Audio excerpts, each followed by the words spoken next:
Coming up on the Tall Mike Wine Podcast. But luckily, being a Pacific Northwest native, I have an ice scraper in the glove box. Eulalia, that's an instrument, right? Eulalia was a saint. You just blew my mind a little. That's what we do here at Elephant Summit. What did you tell people when you were a little kid that you wanted to be when you grew up? A barber. Nice tables that are all wet right now and covered with bird poop. Is it your job to clean it up? Oh, yes, it definitely is.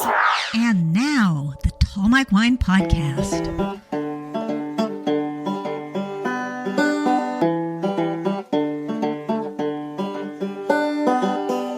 Driving along in a winter wonderland.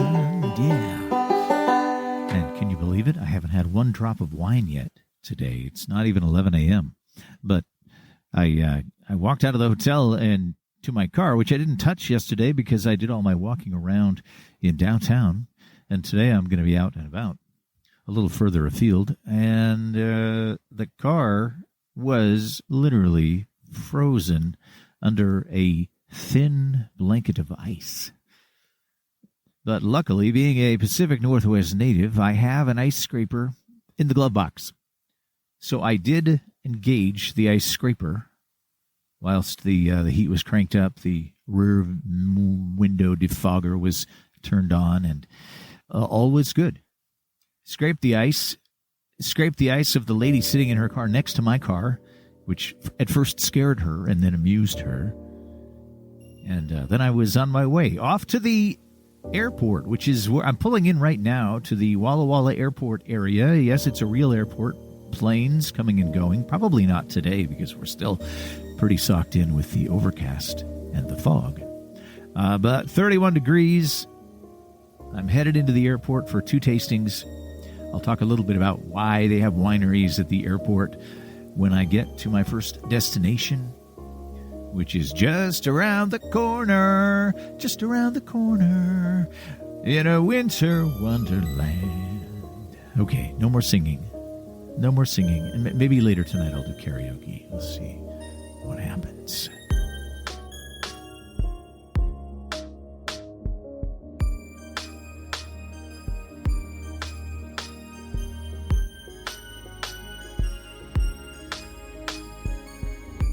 And now I'm on the inside where it's warm. And I'm here at Hoquetus Winery out in the airport district. How many wineries in the airport district? 20, 30. Okay, I put you on the spot. Robert. Hoquetus Winery is out here in an area they call the Incubator. There's 5 little buildings that all look very much the same, except they're different colors, and they're all part of a program. Is this put on by the college? This is done by the Port of Walla Walla. So they own all this property out here. They're kind of an island within Walla Walla. So we're actually not in Walla Walla City. We're in Walla Walla County. But we are within Walla Walla City at the same time. But they run it out here. They obviously have the airport and all the buildings out here. There's some farmland out here, all the roads they maintain. And you've been here how long? I got in here February of 2021, and I opened around June. The guy I'm talking to is the only guy, Robert Gomez. He owns Hoquetus Winery. He makes the wine. He pours the wine for the tasters. He makes delicious wine. I've tasted a rosé, a Cabernet Franc, a blend, a Syrah, and I'm really in love with this aperitif called Eulalia. Eulalia, that's an instrument, right? Eulalia was a saint. There's a whole musical theme going on here. Eulalia, isn't that the thing you pluck? No, maybe it is an instrument. But I know the name as the name of a saint. I'm a recovering Catholic, so I name a lot of my fermenters and vessels after saints because I need all the help I can get. So. Robert has Hoquetus Wine Company, but he's also a sommelier, advanced level, master som in training, you said? Yeah, I'm working on that. So you came out of the restaurant world, but before that, you were a musician. Yes, I was a musician for quite a while. I have a degree in jazz studies performance, which is why I'm making wine now. Hoquetus comes from your musical background. Tell me I read it on your website, and that's why I was like, I got to go see this guy because he's a geek. Tell me about Hoquetus. It basically means it's a compositional device that was developed where 2 voices split a melody into pieces and sing it. When one rests, the other sings. And so it creates this effect. I really like that conversational aspect of it because that's how I find winemaking to be. It's very much a partnership with your vines, with your ferments, with your terroir, for lack of a better word. Also, I like the idea of the kind of an ancient style that was kind of saw a resurgence in the 20th century with some composers. That kind of ancient modern relationship I really like too. Dude, I could talk to you about this stuff all day long, but I'm not going to, because you have work to do, because you just finished bringing in your fruit, and your 2022 vintage is right there in your little winemaking facility. What do you think overall about 2022 Walla Walla? I think this is one of the best vintages definitely within the last 10 years. So I think, the last great vintage was a lot of people will call 2012. And I feel like we're kind of right there. Thanks, Robert. Appreciate the conversation. My pleasure. Robert Gomez, Hoquetus Wine Company, Walla Walla. The wines are delicious. Look them up on the internet. Read more about Hoquetus. And look at the labels. They're beautiful. Yeah, the wines are delicious. I'm now going to go not too far away for my next stop. And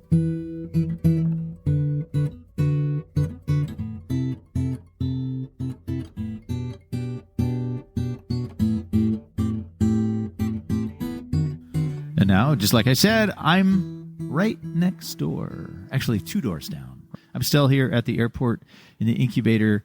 There's 5 wineries. It's really funny when you get here and you've never been here.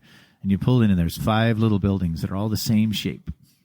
And I'm here now at Ita Winery, talking to Andrew. Andrew's a West Side native, Western Washington, just like me. Andrew is the general manager here at Ita Wines. And now when you're talking about a small winery, it means he's the general manager and then he does all the things, except make the wine. And the winemaker popped in, Kelsey Ita Marie, which is where the name of the winery comes from. The winery is spelled I-T-A. And then the A has is that an umlaut? I-T-A with an umlaut. Ita. And I always want to say Ita. How many people do that? Many. 100%? Like 75. So I tasted a Semillon, a Pinot, which, for me, coming from Sonoma, is like, wait, they have Pinot here? They can't grow Pinot here. How can you grow Pinot here? You try and stick to that higher elevation. It's a little bit more mild up there, and I think, it speaks for itself. It's a way different animal than I'm used to in California because you do some whole cluster fermentation, so it develops a lot of tannins and a lot of spice. Also a Syrah, and the one I'm swirling right now is my wine. This is the one I'm going to take home because, 1, it's delicious, and 2, the grapes were harvested on my birthday, September 8th, 2020. So which one of these is your favorite? Right now, I'm digging the Syrah. I think it's really kind of hitting its stride. So these wines are all produced in this little room, and then they're put into barrel, and that's very standard winemaking techniques, but on a very small scale. And 2, no new oak. What is the thinking there? I know Kelsey was just here. I should have asked her. We had a nice talk about her time in San Francisco working in dive bars, so she's fascinating. But she's a new mom, so she had to go away. What do you think the philosophy is here with the no new oak? I think we really just kind of want to let the fruit speak for itself. We're trying to make a little bit more delicate kind of style, not getting overly extractive here. Well, especially because you guys are producing this kind of old world, low alcohol style, and I'm not a winemaker. You're dealing with flavors that are a little more delicate. Exactly. Even a lighter touch on the oak, it can really skew a wine pretty far one way or another. So you've worked at multiple wineries. How many wineries have you worked for? This is my 5th. Okay, so you're not in a double digit yet. Not quite. You going to stay here for a while? I'd sure like to, yeah. I'm going to finish my little bit of Merlot I've got in my glass. And then I'm going to move on. I'm going to get back in the car. Hopefully the roads have warmed up just a little bit. They don't feel dangerous, but they look like they could be. It's still only about 30 degrees, although the sun may come out later today, according to the forecast. Do you believe that? No. That was unequivocal no. I'm going to head on down the road. I'll catch up with you at my next destination.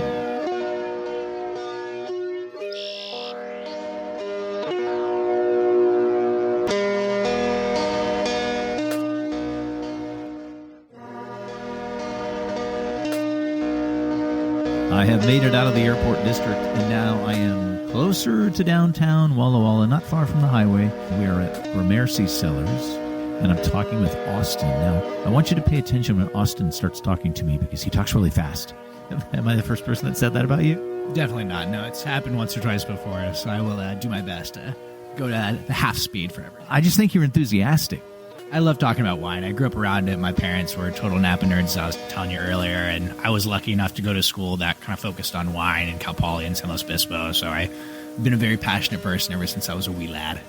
So you're a native Californian. We talked about your skiing down there, and now you're skiing up here. So you've been here for like a year and a half. You moved up from California. Exactly. Central Coast, Paso Robles area. So a little bit hotter, a little more Zinfandel, but a real similar wine region with their own varietals. What got you from Cal Poly into working in wineries? Were you studying wine there? I actually was originally an ag business major. Did my first harvest in 2016 with a winery down there and just absolutely instantly fell in love with the industry. And so I went back to my counselor, switched over to the enology program, and then got my degree and never looked back since. So you have the degree in enology. How much longer before you're off somewhere making the wine? I played around with a few vintages myself. We'll see where things. I joke that, you got to start with a big fortune to make a small fortune. So if any of my friends are listening, I'm waiting for one of you guys to get rich first. or maybe in the outer reaches of your family tree, there's a rich uncle somewhere. Yeah, exactly. I'm looking for that long-lost uncle that leave me some inheritance. Or maybe the next big Powerball jackpot. Yeah, right. We need to get back to $1 billion. What is the future? What do you see for yourself? I'm still kind of figuring that out. This is my first full-time gig as a tasting manager, kind of customer-facing, romancing of the gig. So I'm still kind of learning as I go. I've really loved here in Walla Walla, loved Gramercy. So I definitely see a long-term future here as long as they'll have me. I have tasted a Mourvedre, a couple of Syrahs, a couple of cab-based wines, and they've all been tremendously delicious. That 18 cab is nice. Do you like that one? One of my personal favorites. We always joke cab is king here at Gramercy. We might be a Syrah producer, or at least Syrah-focused producer, but that cab does tend to be people's favorites. So what do you think about Walla Walla and finding its identity with a specific grape? A long time ago, it just used to be cab. That was in the early days when it was just Woodward Canyon and Leonetti. It was, that's where the good cabs come from. And then Syrah started inching its way in, and that reminds me, now that I say it, of Paso Robles. Paso Robles obviously started its name with Zinfandel, but it's starting to make more of a name with its own varietals, the GSMs, the Syrah blends. I think with Walla Walla, you're starting to see more of the very, very serious Syrah producers, here at Gramercy, Cayuse, people with those crazy long wait lists that the Leonettis and the doublebacks that have. So I think we're still kind of figuring out whether it's Cab, whether it's a Bordeaux, whether it's the Syrahs. I think whether you choose one or the other, you're in good hands either way. I'm going to let you get out of here because you actually have a party to go to. And you're going to go bowling. We're going to do some end of the year celebration for Harvest Bowling. Thanks for hanging out. I'm here at Gramercy Cellars. The wines are delicious.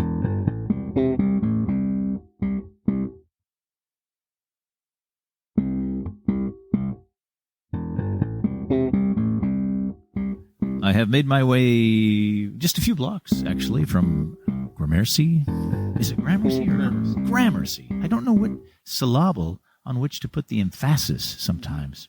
And that was Austin that I was speaking to, and I'm still sort of processing everything he was telling me because he told me a lot of things in a very short amount of time. Now I'm at another winery. This is my last stop of the day, Elephant 7, and John is here. John, I want to get right to the point here. Did they have a dartboard with a number of words and numbers on it and a series of dart throws that ended up on Elephant and 7? They actually came up with the name because both of the owners of Elephant 7, Josh and Cheryl West, are very into music. And when they were trying to come up with a name for their winery back in 2014, they thought of a group of musicians in the Southeast. I think this was back about 1990, sometime in the early 90s maybe, who formed a collective, started a record label, and dedicated themselves to just making the very best music they could. It didn't matter if they had commercial success or not. It was the music that mattered. And Josh and Cheryl both knew the music they had made. They admired these people. And it just so happened that this group of people, for whatever their own reasons were, called themselves Elephant 6. So Josh and Cheryl thought, we like their music. We admire that attitude. That's how we feel about the wine we're going to make. Let's call ourselves Elephant 7. You just blew my mind a little. That's what we do here at Elephant 7. And they're people from other parts of the country that came to Walla Walla to open a winery. And I'm hearing this story over and over and over again, and I never tire of hearing of it. That's right. Josh grew up in Cleveland. Cheryl grew up in Seattle. They met in Houston, where they were both working at the time, deepened and enriched their love of food and wine, decided to get serious about it. Josh went to the enology and viticulture program at the community college here in Walla Walla, and the rest is Elephant 7 history. The wine tasting room is tucked into this little corner under a hair salon in basically downtown Walla Walla. And it's a beautiful space. Did you design the space? No, I can't say that I did. It's nice, though. I don't know who did. We've been in here since 2018. I like it a lot. I want to come here and record my podcast. Yeah. From Elephant 7. It's the Tall Mike Wine Podcast because it just has a good feel to it. I agree. You should just relocate, Mike. Oh, you want me to do that? Sure, I'll just push a button. Yeah. Like you did. There's another Northern California person here in Walla Walla. You're from Sebastopol. Yeah, well, I'm not from Sebastopol, but I've spent time in Sebastopol.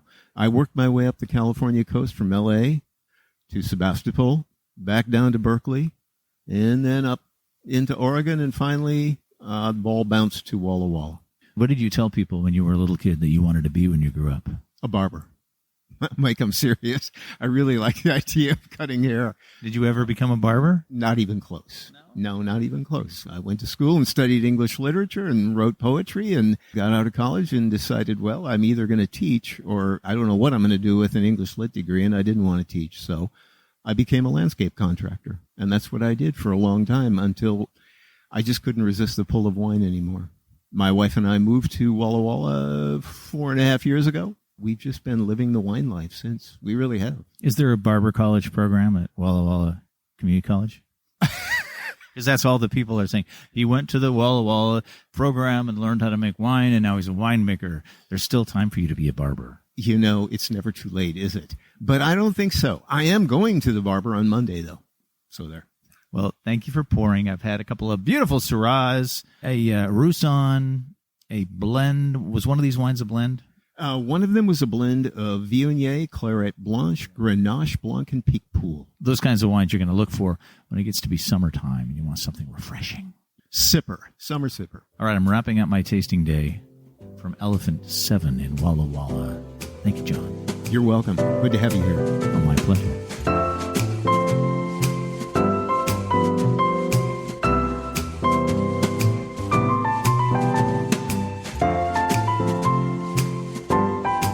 Oh, and now it's evening time. Normally I just get back from tasting and I take a nap and then I go out to dinner. And tonight I heard from somebody that you might remember from last year's visit. I got a text from C.J. Augustine. I told him I was going to be in town, and C.J. Augustine last year when we talked to him, he was working at Brooke and Bull Winery and also making his own wine, but his wine was only in barrel, and now it's in bottle. Let me see the bottles. Show me the bottles. Come on, get them out here. There's a Riesling and a Syrah. Those are good-looking things. How you doing, man? I'm doing great. It's so fun to have this in bottle now. And you're taking it around. I noticed you got some shelf placement in Spokane. Just got back from Seattle. Looks like we're going to get some placements out there. And this is kind of like the shoe leather portion and just hustling me and Forrest. So you're just pounding the pavement. You're going to cities. So where are you going next? Right now we're just kind of focusing on Washington, probably maybe Vancouver. What about Boise? We got to get a distributor, I think, legally. For people who don't know anything about the wine business, every state has its own laws when it comes to who can sell to who and who can ship in. So how's it been for the year? You got the wine in bottle, and now it has pretty labels on it, and you're selling it. How does that feel? It's interesting because you always know your friends and family are going to tell you made a great wine. But I think going around and kind of having Psalms and some other people tell you, like, you made a nice wine. This is great. And it's just kind of like experts, people who are paid to do this, actually think it's a nice wine.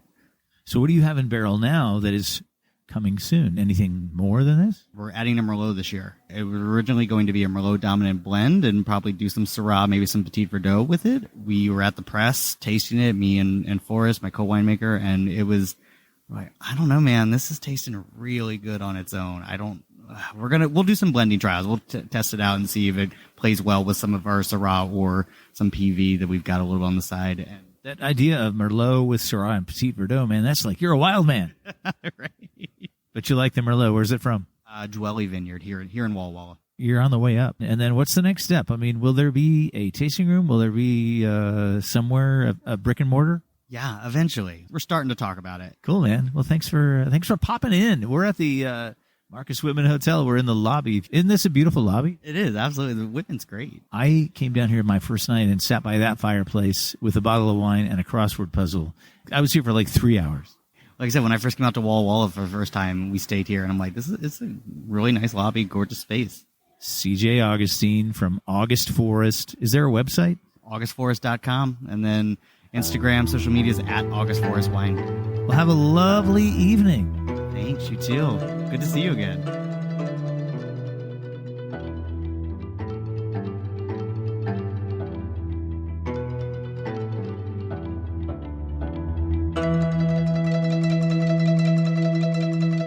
They told me the sun was going to come out on Friday.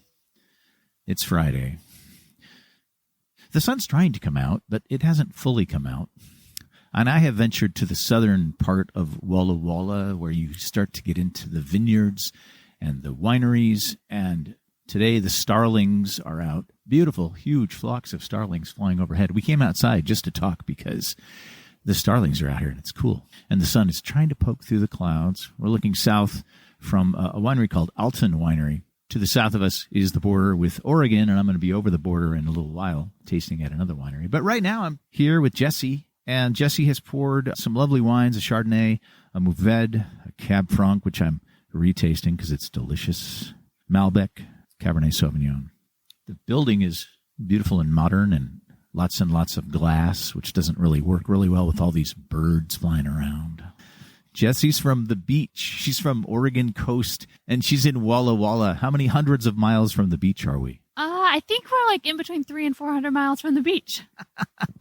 And you've been here how long? Just about 2.5 years. Are there lakes? Not very big ones. But you're here because you're grooving on the lifestyle. Yeah, I fell in love with wine and talking to people about wine in the community of Walla Walla. It's amazing, and that's why I come here every year, because I can't get enough. And you said, are you going to move here? I'm like, that's complicated. The wines are really good. This is a fairly new operation, right? Yeah, we opened in August of 2020. Oh, right during the fun part of 2020. It was super fun. It worked. The space, if you looked at it online, there's enough outside space. We were okay that year. We're outside because it is a lovely space. There's a lawn out here, nice tables that are all wet right now and covered with bird poop. Is it your job to clean it up? Oh, yes, it definitely is. I do that same thing at my winery. I see barbecues over there. Do you guys do barbecuing and all that stuff? Yeah, it's part of our being in the wine club, as we call the events chef spotlights, and we bring chefs out to cook on those. That's when the weather gets a little warmer, right? Yeah, definitely summer events around here. We're out here, and it's about 33 degrees. The sun is trying over there. It looks like you think it's snowing over there? Might be snowing over there. All right. It's still chilly in Walla Walla, but I'm having a blast. Thanks for hanging out. Of course, absolutely. I'm at Alton Winery. Jessie is phenomenal, and she even printed my name on the front of the menu. Do you do that for everybody? I do that for everybody. Oh, now I don't feel so special.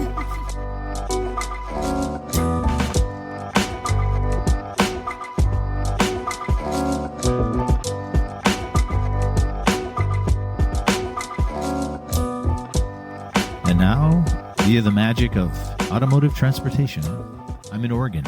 Still in the Walla Walla AVA, which is confusing to some people. I'm close to a little town called Umapine, which is a great name for a little town. And I'm at Force Majeure Winery, and I'm talking to Matt. You ever had any wild nights in Umapine? None that I could recall. That might be because they were wild. I think if you find yourself in Umapine late at night, you have a handful of issues. There's a few things to consider at that point in time, not just one. But yeah, no, this is a smaller area. We're in Milton Free Water on the Oregon side. You'll notice that it gets pretty farmy pretty quickly. The area down here is zoned really strict for agricultural use. I like that term you used, farmy. Yeah, farmy. Yeah, well, I mean, I've hosted people and they say, oh man, there's, where's the businesses? Where's, it's like, nah, it's not polished. And it seems to be working. Oh, absolutely. You have to have all the pieces to put it all together. Yeah, and my job's the easiest. I stay inside and I pour wine for people. And the wine has to sell itself. If it's good, it will. Yeah. That's right. And so you're from Tennessee. What town? I grew up in the South between Georgia and in Tennessee. I went to college in Murfreesboro, Tennessee, and I got into wine there. Got a job at a wine shop just by chance, visiting my family, and there's a nicer wine shop down the street from them, and just for whatever reason, I just peeled in and checked it out, talked to them. My family, they don't drink. They're not, they don't have a wine collection, or like that wasn't something that was normal. I think that that's why I liked it. But there's an intrigue that I had because it was foreign. And then, getting into it was like, wow, the whole world is doing this. The whole world. Right. So this could be your thing. And when you're at that age, I think that's what you're looking for. You're looking for your thing. You're trying to figure out what it is that you can do. So I got a job at a wine shop, and I just loved talking to people about wine and learning and reading and getting into it. And just ever since then, that's what I've been doing. I never stopped. And now you're here, and the rest is history. You quickly realize when you're living in, a rural part of Tennessee and you love wine, you can do sales for a while. That's what I did. I sold wine for an import company. In my mind, it was always about getting west, whether it be California or Oregon or Washington. I always felt like if you're going to do it, you need to be alongside people that are growing grapes, making wine. In my mind, I always knew this area was an option. And so when I started looking at relocating, I found myself here. Now you're in your happy place. Yeah, absolutely. I mean, this is an amazing team. Their background, their experience is, it speaks for itself. And this is a great place for me. We're doing really wonderful things here. You having a good time? Yeah, absolutely. I mean, I pour wine and get to talk about, our vineyards and talk about our wine and talk about, what we're doing every day. That's a good life for me. It's a good life for you. It's a good life for a lot of people around here. That's what it's all about. Matt, thank you for talking to me. Yeah, absolutely. Thanks for visiting us. I'm at Forest Majeure in Oregon. I think Walla Walla, Washington has that whole alliteration thing going for it.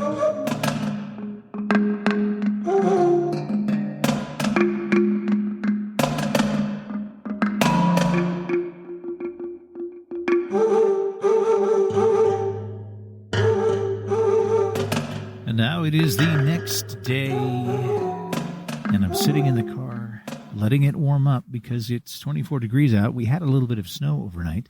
A thing here in eastern Washington they experience occasionally is what they call frozen fog. And I'm just letting the car warm up, getting all the windows nice and clear before I take off for the day.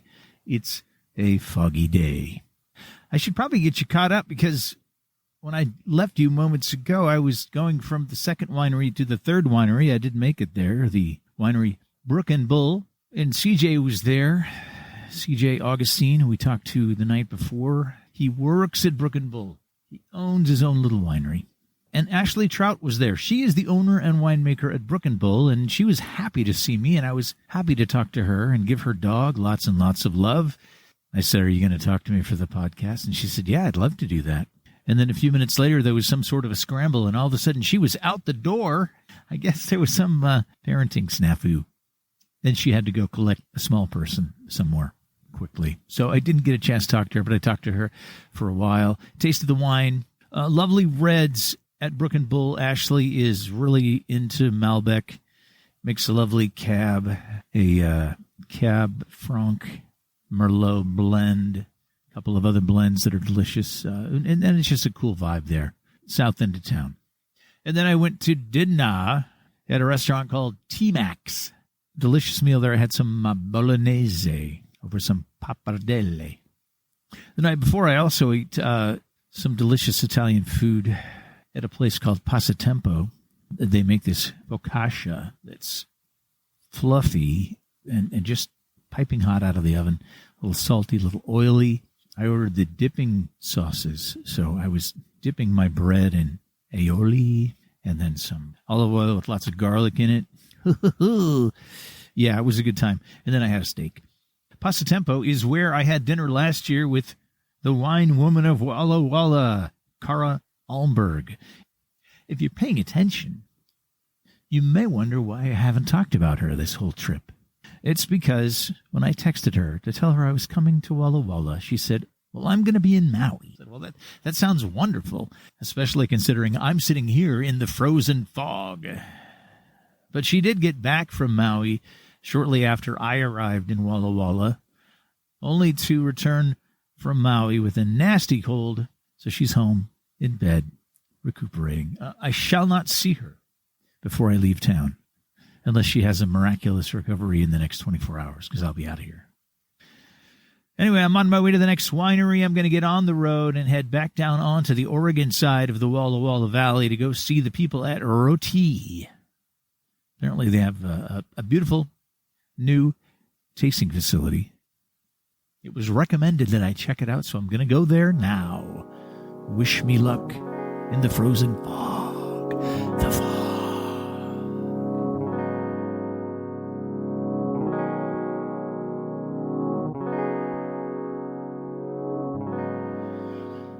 And I'm again on the other side of the border in the Oregon side of Walla Walla Valley, braving the frozen fog and the light dusting of new snow. Did you know it was going to snow last night? I had no clue, Mike. Yeah, I was shocked this morning.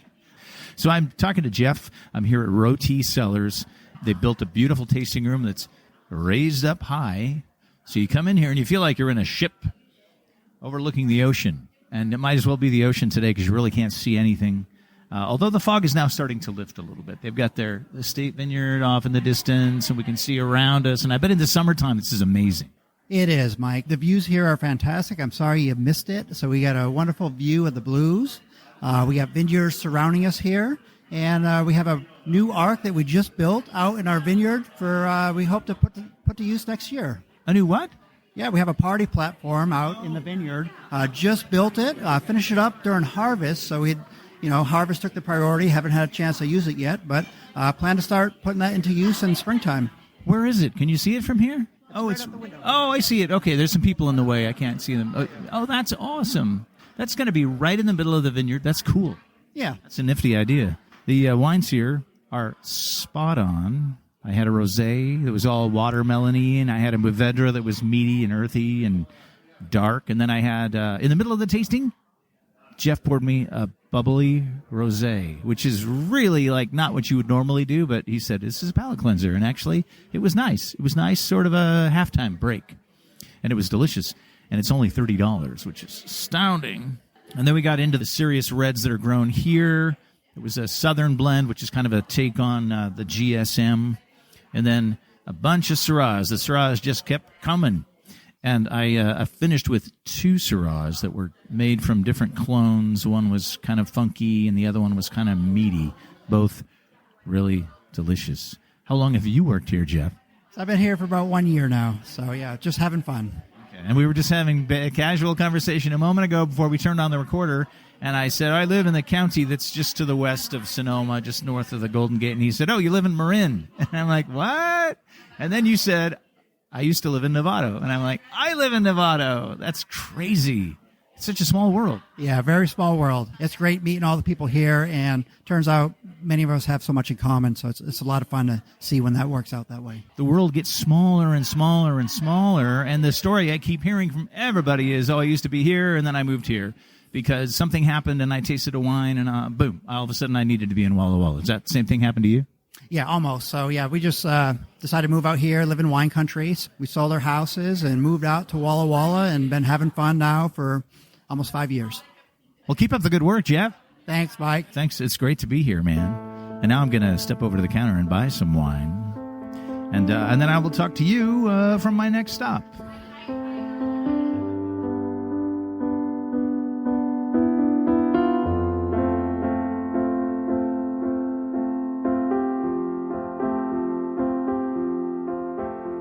And now I'm back in the downtown Walla Walla area. I've come back over the border from Oregon. Still braving the weather out there. It's really a gray day, and there's snow on the ground, and it's not much warmer than about 23 degrees. But it's not an issue. I'm getting around.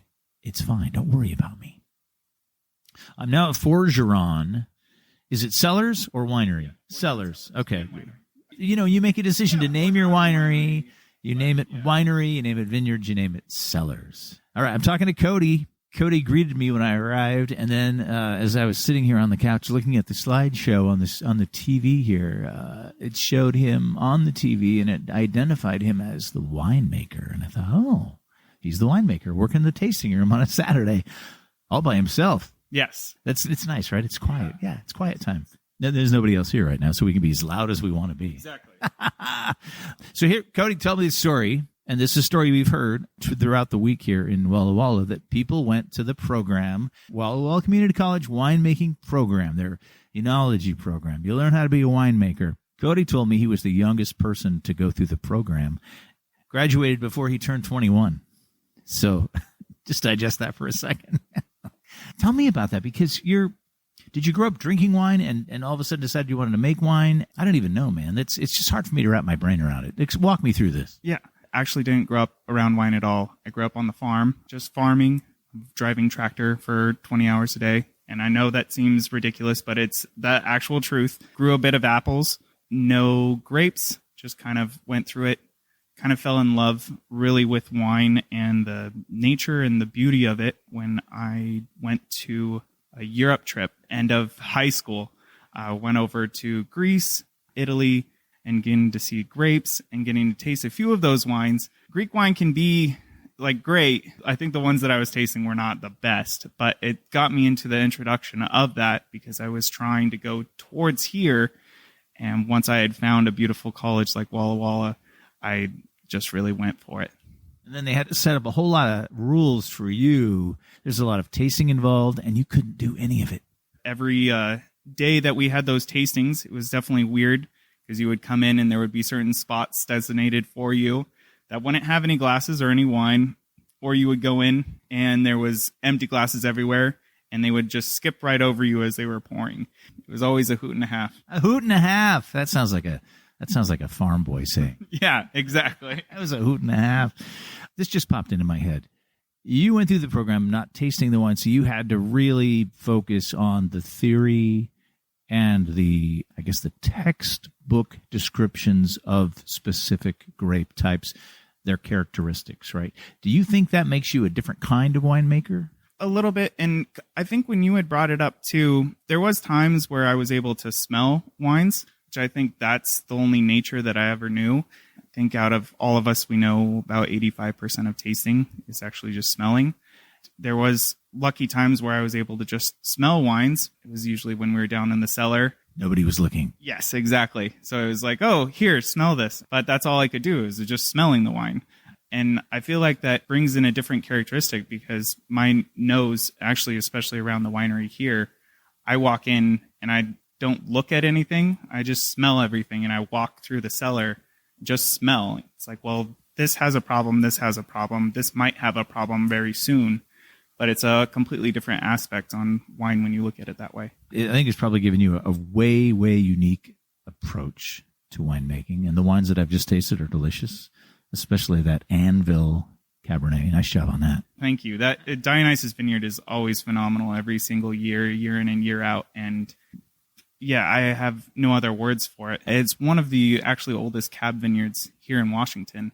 Cool, man. Well, thanks for talking to me. Thank you. Thank you so much, Mike. Thanks for coming in.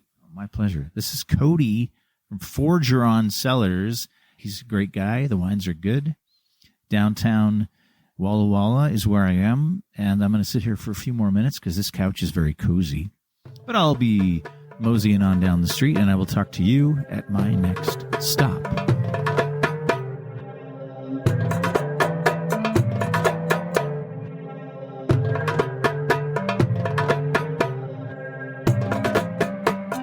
It's true. I'm now down the road a ways. Actually, I'm now out of downtown, but not quite too far out to be like so far west that I'm west of town. I'm kind of in this lull area where there really aren't any wineries. And that's one reason that I'm here at this winery, because they asked me when I came in, how did you decide to come see us? I said, because I looked on the map and there was no wineries right here except one. And I thought, why is there a winery there? I need to find out. So I am at Smoky Rose Cellars, and you are west of town. And I've just tasted through all the wines. They are 100% amazing. And the husband and wife that run the show, also very nice people. I'm talking to Josh, who is the owner and winemaker. Hi, Josh. Hi. How's everybody doing? I am doing great. Tell me about the name Smoky Rose. Where did that come from? Smoky Rose is actually our children. Smoky, our late dog, and Lorelei Rose, our daughter. Well, that clears up one mystery. And then the second one is, what are you doing right here? It's an actual really good story. My wife and I were out wine tasting. I was going through the enology and viticulture program at the community college at the time. We sat down and we were tasting through the wines, and we were telling the owner our story and our plans. And we got done, and he goes, I have another idea for you. And as it turns out, we're sitting in the parking lot, driving out, and I turned to my wife and I go, did that just happen? Are we starting a winery? So how it all evolved is he had this opportunity for us to come in and start making our label from just that wine tasting opportunity. And this place turned out to be a great spot. We have our production area, storage, and tasting space all in one. What happened to the winery that was here? Joe, being a smart man, got out of the wine business. He's a landowner, property owner. He sold off and closed his label in 2019, just before everything went crazy. So his timing was good. His timing was spectacular. He saw you guys coming, and he's like, oh, these are the people I'm going to unload my winery onto. Yes, but it worked out well. We coexisted for the first year in 2019. We were actually in a little portable tasting bar in the back room that you see there. What made you want to go to school and learn how to make wine? I got the wine bug when I first was stationed in California. The movie Sideways had just came out, and I lived where it was filmed, and so all those places, real nostalgia, and that was my first taste of wine. From there, I went to Germany and was stationed there, and some fabulous wines in Germany. Got to travel all over France, and the further the wine education. Then I was lucky enough to be stationed in the wine mecca of the world, Omaha, Nebraska. And that's where I really decided that I wanted to do something in wine once I retired from the Air Force. Well, you did it. You did it. You've done it. It's here. It's happening. Yes. I still can't believe that we've come this far this soon. I only just retired in 2016 from the Air Force, and here I am. We just completed our 5th vintage, and things are going really well. So you're just under 1,000 cases? Just under 1,000 cases being released next year. This current release, we're 600. So we're growing, but the 900 cases where we're gonna level off at that point. You told me you wanted to keep it that way because then it could just be the two of you. We always want it to be just my wife and I. We can handle that volume. I want it to be when people come visit us in our tasting room that you're tasting with me or my wife, trying to maintain the authenticity, and you get all the good stories. Wonderful stuff. The wines are really good. The Bordeaux blend was delicious. I am at Smoky Rose, and I'm wrapping up my Walla Walla adventure.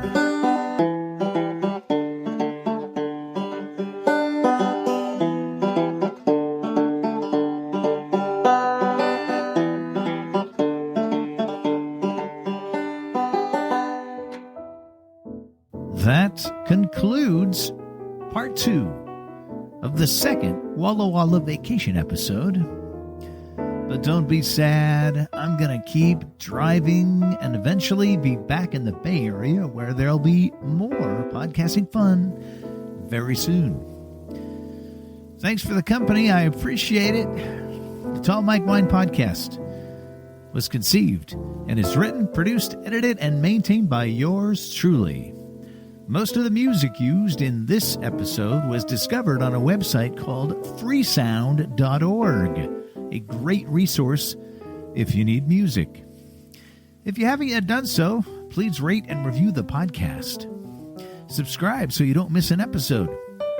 See everything by following me on Instagram. That's Tall Mike Wine. Questions, comments, a request? Or maybe you just want your very own stack of official Tall Mike Wine coasters? Send me an email to tallmikewine@gmail.com. I guess I should get some gas now, right? Yeah, I probably ought to. Thanks for joining me on the road. Keep swirling. Keep sniffing. Keep sipping. I'm Mike Stone. Cheers.